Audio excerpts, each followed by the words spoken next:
प्रकाश आंबेडकरांनी देखील मतदानाचा हक्क बजावलाय। अकोला शहरातील कृषीनगर भागातील पालिका शाळा क्रमांक 22 मध्ये प्रकाश आंबेडकर यांनी हा मतदानाचा हक्क बजावलेला आहे।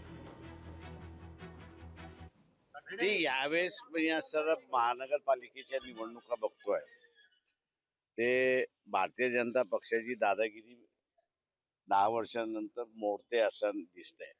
वेगवेगळ्या ठिकाणी लोकांना आता असणारा वन पार्टी रूल बीजेपी जे करायला मागते त्याच्या विरोधात मला असणारं दिसतंय आणि लोकांना मल्टी पार्टी सिस्टम पाहिजे हे एकंदरीत व्यक्त होतंय आणि कुठल्याही पॉलिटिकल पार्टीला एक महानगरपालिका एक हाती मिळेल असं होणार नाही। निवडणुका हा मुळात राजकीय मैदानच आहे, त्याच्यामुळे कुठल्याही स्तरावरची असली तरी ती सत्ता संपादन करणं हे तर कुठेही चालूच राहणार आहे।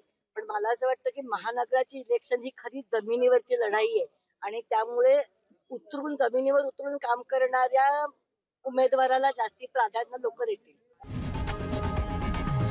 लोकशाही मराठी ऐका, पहा, जागरूक रहा।